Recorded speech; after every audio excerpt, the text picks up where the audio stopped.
എടാ മറ്റേ jersey uniform മറ്റേ ഇതിന്റെ കാര്യം സംസാരിച്ചാ നീ ക്ലബിന്റെ? അത് നിങ്ങൾക്ക് 30,000 വേണ്ടി വേണ്ടത് പറഞ്ഞില്ലേ? ഓ അത് അതിന്റെ ചെലവില്ലേ പിന്നെ?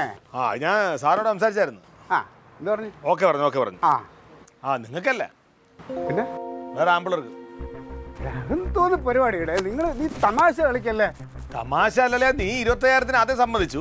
അത് ഞാൻ സാറിൻ്റെ അടുത്ത് പറഞ്ഞു, അത് ഓക്കെ ആയിരുന്നു. പിന്നെ നീ പറഞ്ഞു 30,000 വേണം, 30,000 വേണമെന്ന് പറഞ്ഞു. അത് ഞാൻ സാറിൻ്റെ അടുത്ത് സാറിന് സമ്മതിച്ചു. ഞാനത് പറഞ്ഞതിൽ കാര്യമുണ്ട്. നീ പറയണ പോലെ അല്ലത്. ഈ പിന്നെ ജേഴ്സി ഇത് തയ്ക്കണമെന്ന് പറഞ്ഞാലേ ഇത് നല്ല ക്വാളിറ്റി ഉള്ള തുണി മാത്രമല്ല, നിങ്ങൾക്ക് സമയത്ത് വേണ്ടേ? അവനെ വേറെ കൊട്ടേഷൻ കിടന്ന് അത് കളഞ്ഞിട്ടാണ് അവൻ ഇത് ഏറ്റെക്കണത്. അതുകൊണ്ടാ പറഞ്ഞത് എന്തിനു ബുദ്ധിമുട്ടുന്നത്. അവൻ അത് കളയണ്ട, അത് ഇരിക്കട്ടെ, നല്ല കാര്യമല്ലേ. അവൻ അതാണെന്നല്ലേ, അവൻ അത് ചെയ്യട്ടെ. നിനക്ക് എന്തെങ്കിലും കിട്ടുന്നതിനാണ് ഞാൻ പറഞ്ഞത്. നിങ്ങൾ ഈ ഒരുമാതിരി അവിടെ പോയി മുറുക്കാൻ കടന്ന് സാധനം വാങ്ങിക്കുമ്പോൾ അല്ല ഇത് വേണ്ടാന്ന് വെക്കാനൊക്കെ. അതിപ്പോ ഞാനാണ് നാണം കെട്ടത്. നീ എവിടെ പോണ്? നീ കേട്ടിട്ട് പോ. ഇവനോട് ഞാൻ ഒരു കാര്യം ആവശ്യപ്പെട്ടു, ക്ലബിന് വേണ്ടി ജേഴ്സി അയക്കണമെന്ന് പറഞ്ഞു. 25,000 രൂപയ്ക്ക് സമ്മതിച്ചു. എൻ്റെ അടുത്ത് പറഞ്ഞു ഓക്കെ പറഞ്ഞു. 25,000 രൂപ ഞാനത് സാറിനോട് പറഞ്ഞു. Sir okay. ഇവനല്ല കിട്ടണല്ലേ. ഇപ്പം എന്ത് പറ്റിയെന്നറിയാമോ? കുറച്ച് മുമ്പ് എന്നെ വിളിച്ചിട്ട് പറയണം 30,000 രൂപ പറ്റുള്ളൂ.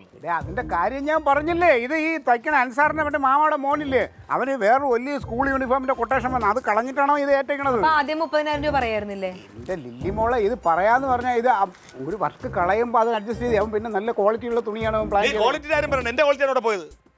സാറിനെ ചീത്ത വിളിക്കാനില്ല. ഓ നോക്കിയേ,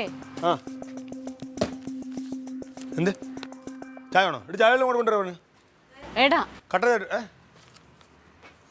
എന്തെങ്കിലും ചെയ്തു കൊടുക്കട്ടാ. എനിക്ക് അപ്പോഴേ അറിയാം കുടുംബക്കാരുടെ ഒരാവശ്യത്തിന് ഇടപെട്ട ഇങ്ങനെയൊക്കെ തന്നെ വരും. ഇപ്പൊ ലാസ്റ്റ് പോലീസുകാർ എത്ര രൂപയ്ക്കാണെങ്കിൽ സമ്മതിക്കും? അല്ല, അവിടെ സമ്മതിച്ചു കഴിഞ്ഞ്. നീ നിന്റെ സാറിനോടൊന്ന് സംസാരിച്ചു നോക്കടാന്ന് പറഞ്ഞു. ഞാൻ പല പ്രാവശ്യം സംസാരിച്ചു. ആദ്യം 25,000 സംസാരിച്ചു, പിന്നെ 30,000 സംസാരിച്ചു. പറ്റില്ല പറഞ്ഞു, ഞാൻ ഇവിടെ ഒന്ന് പറഞ്ഞു, തീർന്നു. ഒരു ടീമിന്റെങ്കിലും നമുക്ക് തരാൻ പറയലേ, ഒരു ടീമിൻ്റെത്. അതൊക്കെ മോശമല്ലേ, അതൊന്നും ചെയ്യാൻ പറ്റില്ലല്ലേ, അത് നടക്കുന്ന കാര്യങ്ങളല്ല. നിന്റെ അടുത്ത് മലയാളത്തിൽ ഞാൻ പറഞ്ഞു. ദ്രോഹമാണ് ഈ കാണിക്കണത് കേട്ടാ. എന്ത് ദ്രോഹം? എല്ലാ വാക്ക് പറഞ്ഞ് ഉറപ്പിച്ചിട്ട് നിങ്ങൾ പോലീസുകാർക്ക് ഒരു വാക്കിന് വിലയില്ല എന്നുള്ളത് എനിക്കിപ്പോ മനസ്സിലായി. ഞങ്ങൾക്ക് വാക്കിന് വില കൊണ്ടാണ് ആദ്യം 25,000 സമ്മതിച്ചപ്പോൾ ഓക്കെ പറഞ്ഞത്. പക്ഷേ നീ അല്ലേ മാറ്റി പറഞ്ഞത്. ഞാൻ 30 പറഞ്ഞപ്പോൾ നീ ഒന്നും മിണ്ടിയില്ലല്ല.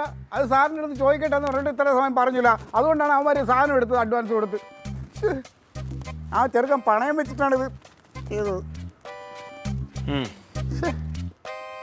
ഇനി ഇല്ല കുടുംബത്തിലേക്ക് ഒരു ആവശ്യത്തിന്, പ്രത്യേകിച്ച് നിന്റെ ഒരു ആവശ്യത്തിന് ഞാൻ ഇനി ഇല്ലടേ.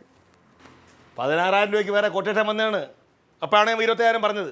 എന്നിട്ട് ഞാൻ പിടിച്ചു കൊടുത്തതാണ്. ഇനി ഒറ്റ കാര്യം, 15 രൂപ ചെയ്യാൻ പറ്റുമോ?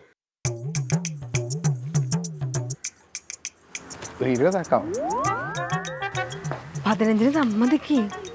ആന്ന് ഏട്ടാ ഒരു 2 രൂപയും കൂടെ 17.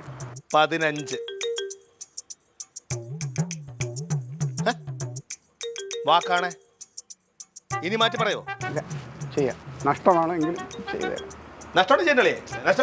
ഇല്ല കുഴപ്പമില്ല, ചെയ്യാം. ഒരു കുഞ്ഞു ലാഭം ഉണ്ടാവുള്ളൂ, കുഴപ്പമില്ല. ഒരു ചെറിയ ലാഭം ഉണ്ടാവുള്ളൂ, എന്നാലും ചെയ്യാം. ലാഭമുണ്ട്. ഓ ചെറുതുണ്ട് മതി, അത് കുഴപ്പമില്ല, ചെയ്യാം. ഉറപ്പിക്കല്ലേ? വിളിച്ചു പറയാം.